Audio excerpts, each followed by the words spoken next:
why the LA Dodgers, yes, the powerhouse LA Dodgers, will not win the NL West. Time for the National League West season preview. Baseball is back. The Locked On Podcast Network presents the 2025 MLB season preview, sponsored by FanDuel. All the biggest storylines and breakout stars for all 30 teams. Will the champs repeat, or will another team shock the league? From the experts at the Locked On Podcast Network, it's your team every day. Welcome into the National League West season preview. We are joined by the entire cast of the National League West Locked On MLB hosts. Let's go around the room here and introduce ourselves real quick and hit all of our show names. I will be your host because they knew we had so much to talk about the Colorado Rockies. They decided to put me in charge of this whole thing. I am Paul Holden, host of the Locked On Rockies. And let's go around here and see who else we got joining us here. Let's start with you, Millard.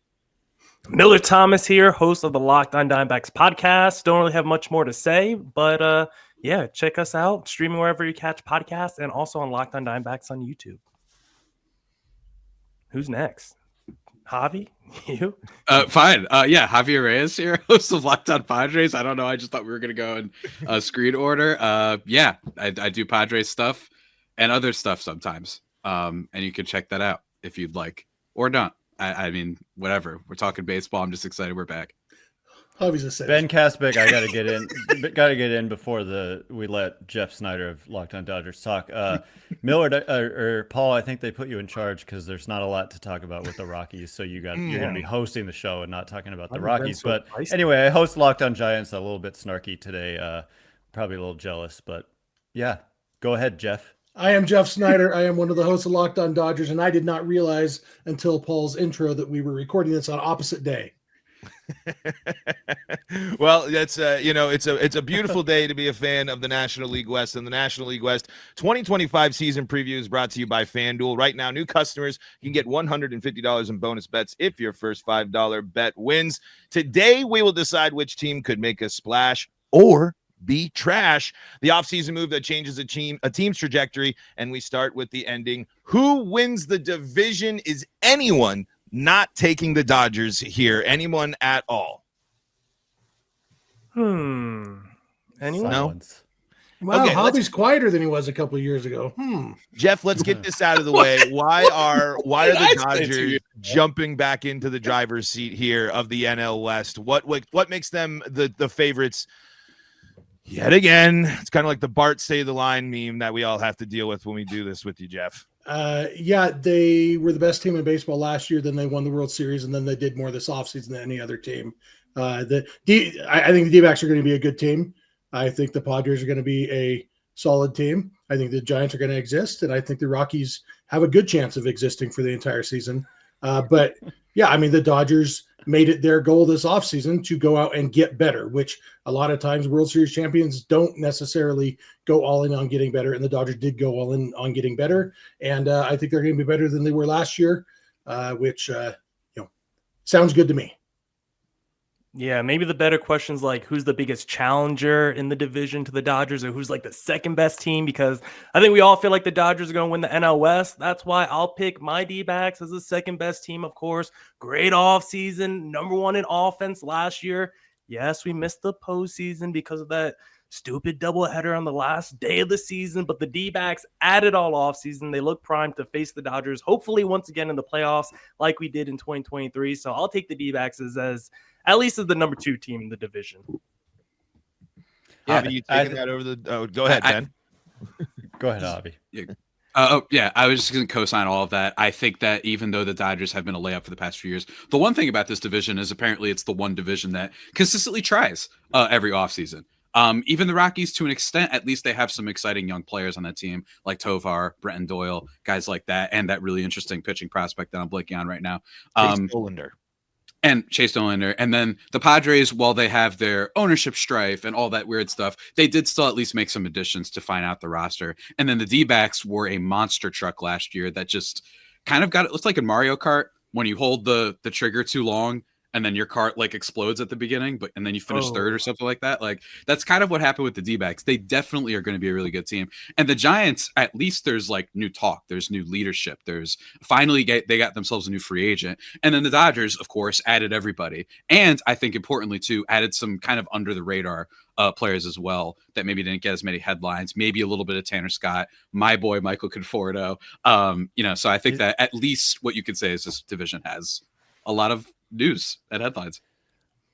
Michael Conforto might be the downfall of the Dodgers if his experience, if his time with the Giants was any indication. But if the Dodgers' history is any indication, he's going to go out and hit 38 home runs. So anyway, I think that the Dodgers are easily the class of the division, and sorry, Paul, the Rockies are easily the trash of the division, as you said yourself. In the all these strays at the Rockies from Ben. This is crazy.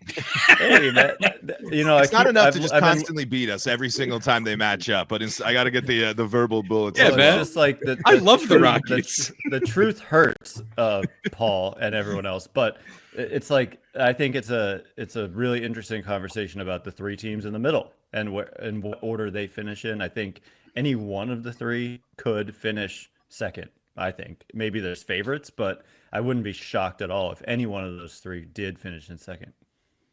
And I think that's kind of reflected when you're looking at the over-unders for the win totals, thanks to our friends over at FanDuel here. The Dodgers set at 104.5 games, Diamondbacks 86.5, Padres at 85.5, Giants at 79.5, and then our beloved Colorado Rockies at 59.5. And I'll jump in here at least with this.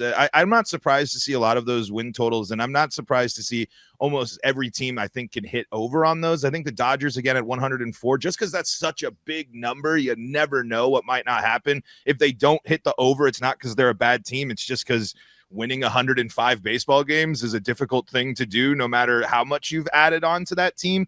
But I think, Ben, you kind of mentioned that with those lines being so close, it's going to take a lot for the middle of the order of those teams to kind of flip around and see who's going to be there. I think the Diamondbacks are the favorite there. And I will say this, I firmly believe that the Rockies will hit over 59.5 wins. While they're not an impressive team, you guys know this, and I think better than anyone probably on the network, the Rockies pitching rotation is the best it's been in years. German Marquez, Antonio Senzatella make a massive difference in this rotation, and that's going to be a huge type of thing that this team hasn't had the past couple of years. It's going to be the offense that's going to be a bigger question, and how they handle teams when they come into Coors Field and how they handle teams on the road as well. But I think taking the over on just about everyone in the NL West is a pretty safe bet outside of the Dodgers, which can be risky just with the grand total that it is. Yeah, from the Dodgers standpoint, it's kind of interesting to me that, 104.5 it's crazy. And, even the projection systems have them, in that same range, and projections are always conservative. But like you said, Paul, it is hard to win that many games, especially when, not that there aren't other good teams in the division, but there's nobody else who's expected to win 97, and so there's not going to be anybody pushing them. And so I think the Dodgers, not that they're going to coast, but the fact that they're in no hurry to have Shohei Ohtani start pitching, for example, because they know that they're already thinking about October, and not in a bad way, not like they're overlooking everything, but I don't know that they're going to be as motivated to go out there and you want to win every game you play. But, there's kind of from a team standpoint, putting the players on the field and everything, I think we're going to see a little bit of coasting, which all that to say, yeah, they're going to win 107 games. Could the Dodgers win over 104.5? Of course they could. But I said this last year, and I was kind of hoping nobody remembered. I was right about one thing. The over-under for them last year was like 103.5. And I was like, no, it's too high of a number. You don't just take the over on a number like that. And I agree again this year. And Jeff, no disrespect or anything, but the projections that I'm looking at on Fangraphs, they have 5 of them, and none of them have the Dodgers at even 100. They're all at like 97. So I think it's kind of safe to take the under. Not safe, but I would take the under on that. The other thing I said, though, I will point out, is I was like, there's no way Shohei Ohtani is winning the MVP. He's not pitching. He's just a DH. And then you nailed that, Ben. So I got one of the two right. I think everybody else took the over on the Dodgers win total last year, and I took the under, but I was super wrong about Ohtani being a DH and winning the MVP. So, and also Paul, for the same reason in reverse, the Rockies take winning more than 59.5. It's such a low number that I would take the over on that. The rest, I don't think I would take the over on either the Diamondbacks or the Padres, because those are kind of in the higher end of the mid 80s. I would probably take the over more so on the Giants at 79.5. Not that I'm saying way over, but it's kind of a low number. By the way, Pacoda has the Dodgers at 103.2 wins. So Pacoda, but there are a lot of others that don't, is all I'm saying. Weird. Yeah, argument for the... Oh, sorry, guys, cut you off. But I was just going to say, argument for the D-backs is super easy. They won 89 games last year. They added a top 5 pitcher in baseball this offseason in Corbin Burns. They got their rotation coming back fully healthy. They got the number one in offense in baseball coming back fully healthy. Yes, Christian Walker left this offseason, but you replaced him with Josh Naylor. You still got Randall Grichuk back in the fold. This D-backs team, 86.5 wins. I think you should smash that over on FanDuel. Also, I would say smash the over on the San Francisco Giants. That's been a team that's been around 80 wins the last couple seasons. First time in a long time. I like their offseason. Added Willie Adames, added some other pieces. Verlander, we'll see. We'll talk about him a little bit later. But I would smash the over on the Giants and the D-backs on FanDuel. Yeah, I basically co-sign everything everyone said. I agree with the Dodgers point, especially. It's just, I feel like it's just a question of health, right? Like, that's a big thing that happened with them last year. Freddie Freeman missed a little bit of time. Mookie Betts missed some time. Yamamoto missed a lot of time. And yes, they did add your Blake Snell and Roki Sasaki. Roki, still a young pitcher, right? Like, we don't know how it's going to go. I've seen some things. Maybe the fastball isn't ready. Still going to be a great pitcher and a great prospect. But in terms of win totals, I don't know. And Blake Snell usually gets off to a pretty slow start before he becomes, Omni-Man, right? Like, after, just in terms of the beginning. And when you look at some of the best teams in history, they don't always scream, yeah, we knew this was going to be a 120 win team, whether it be the 01 Mariners or frankly the 2021 Giants, right? So win totals is different than just the overall, I think, talent of the team. And yeah, I agree with Millard. I am super high on the D-backs. Me and him have been talking about this offseason actually on our shows. I just don't get it. They made the World Series 2 years ago, and then last year they won 89 games, and their rotation was in the infirmary half the time. So I'm super high on them. They spent on Corbin Burns.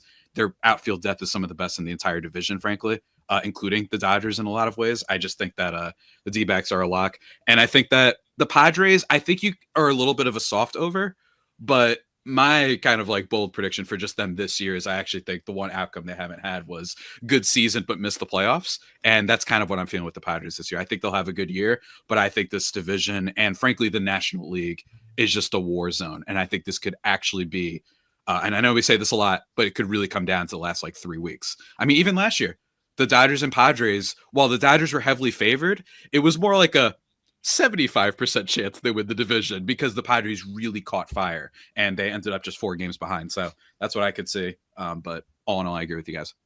Yeah, it's going to be quite the season, I think, for a lot of these teams, especially this NL West is going to be a grind. Before we head to a break, I want to know who's making the postseason outside of the Dodgers. We're pretty confident of that. Are we all thinking it's the D-backs here? Is there anyone else from the NL West that's going to be making it from our division? No. Padres and Giants have a chance, I think, but I didn't realize the D-backs over-under was only 86.5. I thought it was 89.5 looking at the little ticker there, but I'd take the over on 86.5 for sure. But there's no guarantee outside of the Dodgers. I don't think there's a single guarantee, personally. Yeah, I think that's the right call and an exciting year for Arizona and LA. But let's talk about the offseason moves. Jeff talked about how many that the Dodgers made, and Millard, of course, hyping up just how big of an offseason it was for both of their teams. Let's talk about the offseason move that changed the team's trajectory for 2025. It's the National League West MLB season preview. The National League West Division Preview is brought to you by FanDuel. March Madness is here, and FanDuel is giving you the chance to get in on the action like never before. Right now, new customers can get $200 in bonus bets when your first $5 bet wins. That's $200 extra bucks to use on everything from buzzer beaters to Cinderella stories and even who's cutting down the nets. Baseball season right around the corner. Who's going to win the National League West? Who's going to hit the most home runs? Why not check out the MLB futures available at FanDuel as well? The app is super simple to use, and when you win, you get paid instantly, no waiting around. So visit FanDuel.com. That's FanDuel.com and get in on the college hoops action all tournament long. All right, folks, welcome back into the Locked On National League West season preview here. We got the whole gang together breaking down everything you need to know about the National League West, the best division in baseball. I'll say it, even with what some people say is the worst team in baseball. Don't buy it. The Rockies aren't the worst team in baseball. I promise. Anyway, lots of action happened across the offseason for baseball. Not so much for the Colorado Rockies, but for the Dodgers and the Diamondbacks. A lot of change in San Francisco as well, and a lot of change in San Diego when you talk about everything that's happened. So let's dive in. Who is going to be the best player in this division this year? Is it one of the new faces? Are we going back to Shohei? Ben, who do you think is going to be the best player in the National League West this year? It's very hard not to say Shohei Ohtani. It's going to be, I would say, a Dodgers player. You could look at some dark horses like Corbin Carroll, Ketel Marte, Fernando Tatis. But Shohei Ohtani is the best player on the planet, and he's going to start pitching at some point. And so it's not a hot take there, but I'll go Shohei. Yeah, it's Shohei if he pitches. He's already, even without pitching, was like, I thought Edgar Martinez and David Ortiz would be the best DHs we saw in our lifetime. Wrong. But to make it more interesting, I think a dark horse for this is Patrick Bailey. Patrick Bailey has been a defensive stalwart, like a genuine freak behind the plate, and he hits the ball hard. That's all I got in terms of data. But if he becomes a plus offensive player, I think he could just quietly have like one of those 108 WRC plus with the defensive stuff, maybe a 6-WAR season. And that's a huge advantage. I know the Dodgers have a good catcher. Gabriel Moreno is a great catcher too. The Padres, let's not talk about it. But in general, I do think that Bailey, it fits the narrative, right? Buster Posey is the president now. Like, it would be kind of natural. I think it would make narrative sense. So I see that. And then obviously what you said before, Corbin Carroll's a freak, figured out in the second half. Tatis is basically a health guy at this point. If he stays healthy, can he be that guy? He's made some changes to his swing as well. I think that Tatis is probably the one that a lot of people are going to be excited about. Is this the one? Is this the season he finally comes back to what he usually does? But I like Patrick Bailey as a dark horse. Yeah, I was going to say Jordan Luplow, but I had to check the roster again. He's no longer on the D-backs, so he's not eligible for this. We basically said – yeah, I took your answer there, Jeff. Stole your joke. Yeah, I was – we said all the prime candidates already with the Ohtanis and the Tatises, so I'll go with another guy off the Dodgers who I feel like he's a little bit forgotten about because he's in the shadow of Ohtani, but he's a first-ballot Hall of Famer. Won a World Series with the Red Sox, won a World Series with the Dodgers. I think has really changed the culture over there. Let's go with Mookie Betts, who is like one of the greatest culture guys, one of the greatest athletes we've seen in baseball and sports over the last 20 years. I think sometimes he's not brought up enough in conversations for like the best MLB players we've seen over the last decade plus. So I'll go with Mookie Betts just for fun in this conversation. And Mookie's also a shortstop now, which is the second most valuable position on the field. He didn't do great there last year. He did okay. I think he's going to be a pretty solid shortstop. If he hits like Mookie can, that's a good answer. I think obviously the one name that hasn't been said by any of you guys, because you just don't, get it like I do, is Jackson Merrill. Jackson Merrill scares me. Jackson Merrill is currently the player in the NL West who I am least excited to watch the Dodgers play against for the next several years. I'm looking forward to the day when the Padres have to sell and they trade Jackson Merrill to the Dodgers. I think Jackson Merrill is going to be definitely one of the 5 best players in the division this year, and legit chance to he'll make people forget the name Jordan Luplow. That's how good he's going to be. Wow, I hope so. We love Merrill in this household, man. We love him. Well, let's. If you're looking for I threw one out there last year, and so I'm just saying, if you want to keep your eyes on the Rockies and someone there, Ezekiel Tovar, I think, has if he can cut down on the strikeouts specifically. He led the Rockies in doubles last year. He won the Gold Glove at shortstop.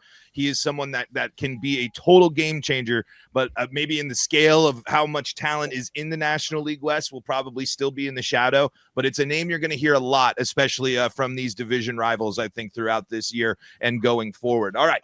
So lots of moves will be made and have been made. And so, Millard, I kind of want to start with you on this next one here. What was the biggest offseason move in the division? Was it made by the Diamondbacks? Was it the Dodgers going all in? What do you think there? Who had the bigger offseason? Yeah, I see why you started with me, Paul, because I think by far, I mean, you could make the argument it's like the most surprising deal of like the last 20 years by a franchise, because is it a big deal when the Dodgers go out there and sign a big time free agent, when the Mets or the Yankees? No, but when the mid-market Arizona Diamondbacks go out there, and they don't even have to call Corbin Burns. Corbin Burns picked up the phone and said, Mike Hazen, I want to come to you guys. That is where the D-backs are. Now the model franchise in baseball, it's easy to have a big network that gives you all your money, lets you fund all your whole team, but it takes a special GM to draft, develop, and build a team, sign players, trade for guys. That's why Corbin Burns chose our franchise over some of the other teams in the NOS. Sorry, Ben. I absolutely think it's a huge move that the D-backs signed the second best starting pitcher on the free agent market, and the Dodgers signed the best one. What, Blake or Roki? Yeah, Blake Snell. Yeah, I was gonna say which one. Yeah, they signed so. Yeah, I just think it's kind of what we said before. What I was saying before, where it's like, what Blake Snell. I just don't know if he'll wake up immediately. He has this weird thing where it looks like he's pitching. Never played for a good franchise before. You know what I mean? Okay. He'll be good. They'll limit his innings. There's no reason to push him, but he'll obviously be good. I really do. I think that. In some ways, it's easy to go with the Dodgers signing always because that makes the most sense. But I really do obvious bias, but it really was shocking, the Corbin Burns move. Like, it really, really was. And for them to get another really great starting pitcher who's won a Cy Young before, who was great last year, tailed off a little tiny bit at the end, but it's just so surprising that I think that it is a big one. And I think the Giants. In terms of this idea of what's unexpected and expected, this is a team that had been swinging and missing more than Ezekiel Tovar, but in terms of free agents, right? Like, that was uncalled for. I'm sorry, it just came to mind. But them getting Adames, like, that is a building block. I don't know if this is a team that's going to be, in the playoff race or anything. I just don't know. But I think that it says a lot that they finally got themselves a free agent, and that corner infield is going to be crazy with him and Chapman. So I think that's exciting. And then for the Padres, I do think it also said a lot that with their ownership strife, missing out on Roki, having to lose a bunch of players, it does mean a lot that this team was able to go out and get someone like Nick Pivetta, who I think has some sleeper potential this year. And in general, just eases a little bit of the freak out over, oh no, are we heading back to the Padres of old, which is a team that wouldn't extend Chase Headley for $60 million, right? So I do think that was a good sign. And I think that while Roki might end up being the best player that was signed this offseason, just in terms of where every team is at, I think that those were big time moves.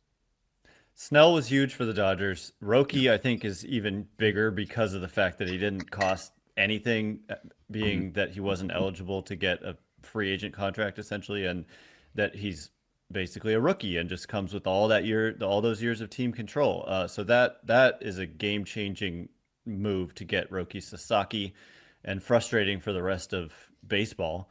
But yeah, you guys are, Corbin Burns to the D-backs, huge deal, obviously. But yeah, Willy Adames to the Giants is a big one. And they also extended Matt Chapman in September of last year. And so that's like two guys who suddenly are like, it's hard to think of a better left side of the infield. There may be some that are comparable, but the Giants' left side of the infield is up there with any left side of the infield in baseball. Willy Adames is only 29. It's not like a 31-year-old coming in. He's 29 like all year, and he's just a culture guy too. He's just has fun out there. The Giants have been kind of a boring team to watch, and not a lot of personality, not a lot of energy, but Willy Adames brings that. Matt Chapman brings that every single day, like intensity, consistency. Both of these guys they show up every single day and play.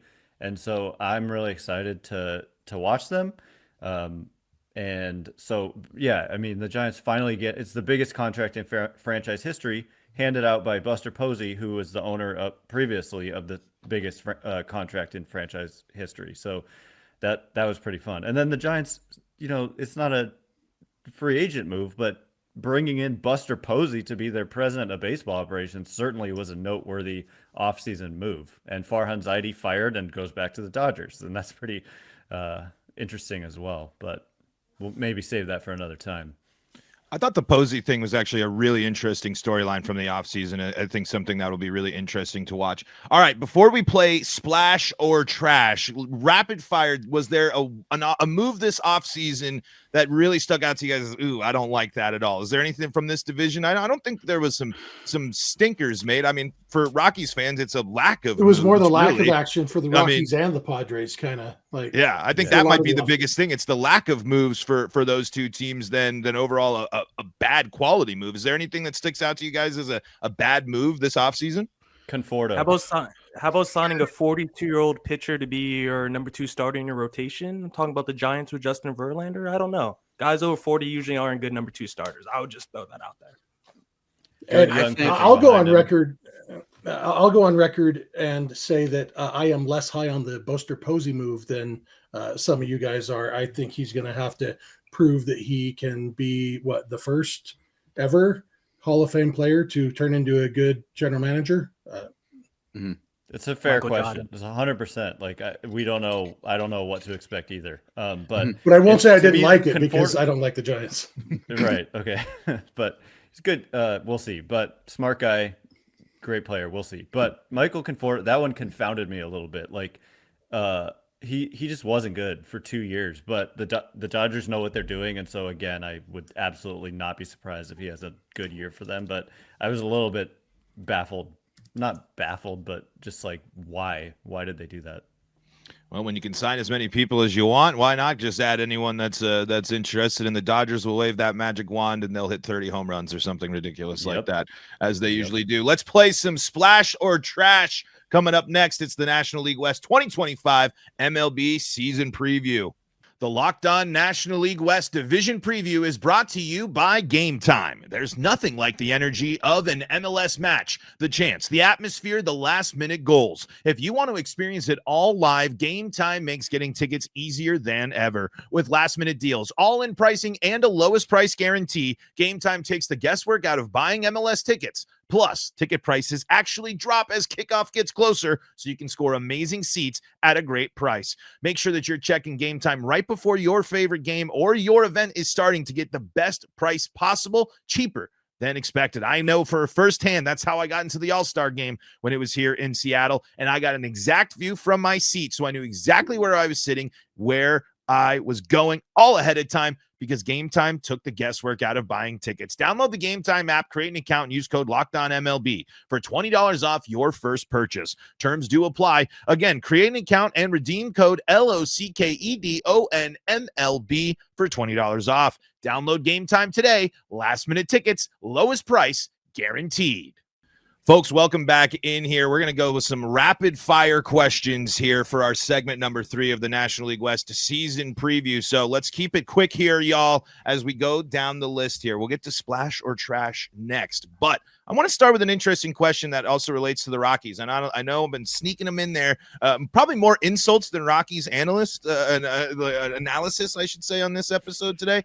But who starts the season on the hot seat? And if Bud Black does it get the seat warm at some point? I don't know what we're going to do, because it's a manager who's gotten appointed after back-to-back 100-loss seasons. CBS Sports just called him a naked mole rat the other day. There's so many things that are going on about can Bud Black actually develop these Rockies into something? He's supposed to be a pitching-focused guy, yet the Rockies pitching staff has been abysmal and hasn't been able to really blossom into anything. I can't imagine really anyone else in the NL West that should be feeling as much pressure as Bud Black. Bud Black and the Rockies are like that couple who lives down the street from you, who they've been married for 37 years and they don't seem to like each other very much. And then you find out they don't even sleep in the same bedroom, and they say it's because the husband has to get up early for work, but really it's, they just don't like each other that much. But what are the other alternatives? And it's not like either of them has that much going for them anyway, so they just stay together because it's better for taxes, and housing costs less when you're sharing. You got two jobs. The grandkids come over sometimes. They babysat grandma and grandpa got divorced. That's Bud Black of the Rockies. And so that couple, they make it until they die. and that's Bud Black and the Rockies. I mean, just going before sunrise on us with that one, Jeff. Jeez Louise. But I agree. It's Bud Black. It's kind of weird. There's like no manager, I feel like, in this division that's like crazy on the hot seat in a way. Well, you're not going to like the next thing I have to say then, Javi. I think that there's not, I don't know what you're going to say, actually, so I'm really excited. So I'm going to stop some combination of Mike Schilt and Padres manager. Both of those things don't usually work out very well for very long.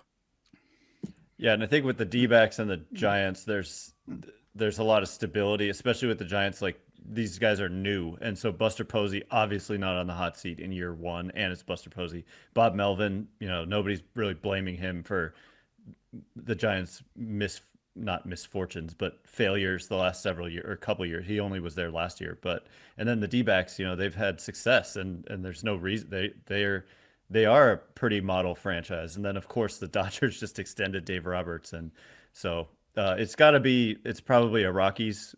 It's probably Bud Black, but there's some. The Padres are not very stable, and so I would just say that as well.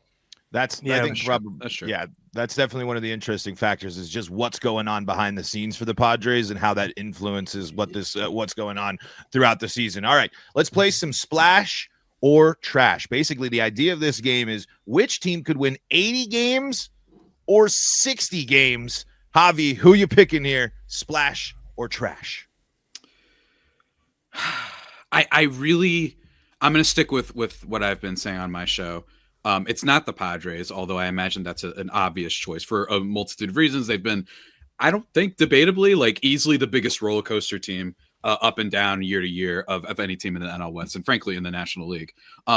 I got to go with the Giants. It's just the only one that makes sense to me. I could see a world in which they sneak in, and yes, it's not technically an off-season addition, but they're getting Jung-Ho Lee back, and that was kind of their big splash that they made before Willy Adames, and having him out there, Lamont Wade is pretty good. I think that they could be a team that sneaks to a decent amount of 80 wins, but I could also see everyone we're in August and everyone's like, why did they hire Buster Posey? They just wanted to get headlines. What's going on? Bob Melvin, trash. That's why he's never won. I could see a little bit of a freak out. I could see it with the Padres too, but for now I'm going with the Giants only because the talent just isn't quite at the degree that the Padres are. And in theory, they should be the Padres should have out of their system the insanely bad luck of certain years that they've produced, and then insanely good luck, I understand, in terms of last year. But I don't think they're going to be the least clutch team of the last 30 years so soon.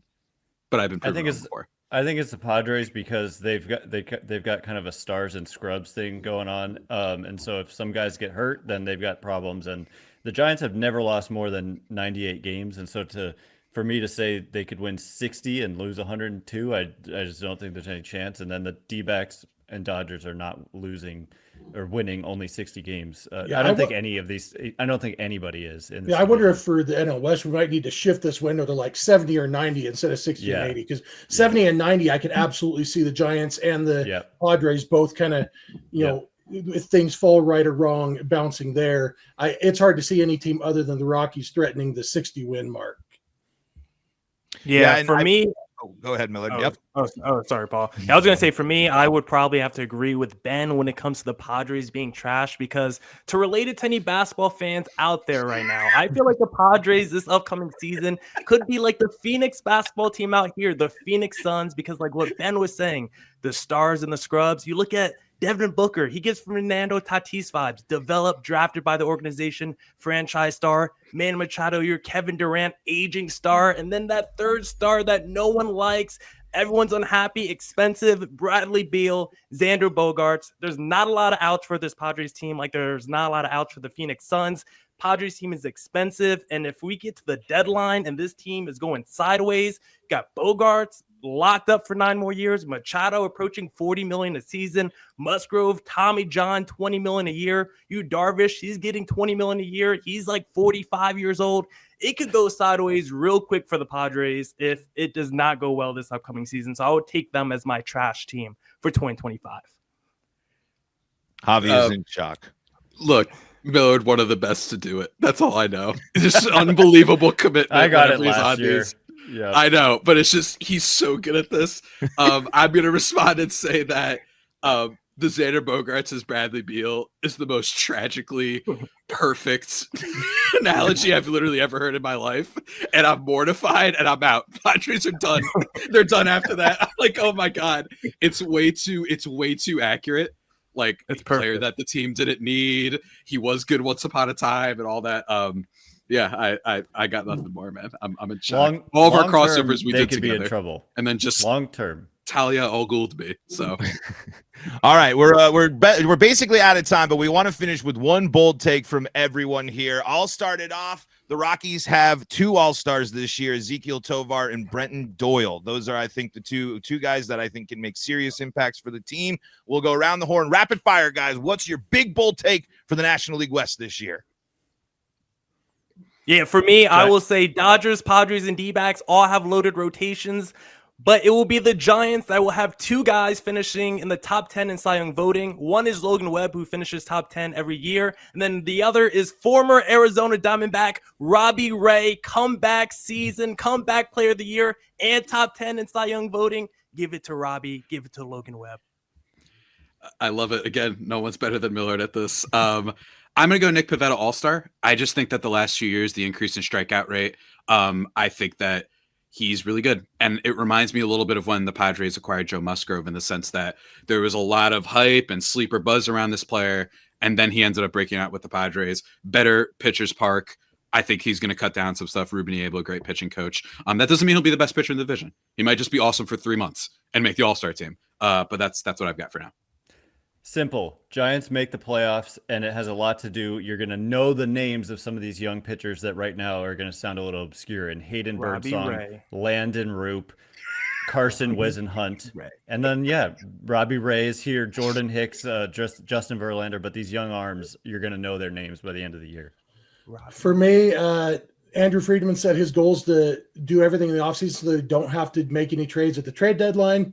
My prediction is the Dodgers are going to trade for the best player traded at the trade deadline because there will be some hole, and it will start another round of people crying that the Dodgers are ruining baseball. So bold. So hard to be Jeff Snyder, host of Locked On Dodgers. This is fun. I've been wondering why you guys even invited me. It's like other than the Dodgers, other than Shohei Ohtani. I put in my word to Jeff. I said, hey, let's not do this, man. Come on, let's not have Jeff on. Come on, what are we doing here? Folks, we are out of time here for all the division previews for the 2025 MLB season preview. Subscribe to Locked On MLB on YouTube or wherever you get your podcasts for more on the National League West and all the teams in it.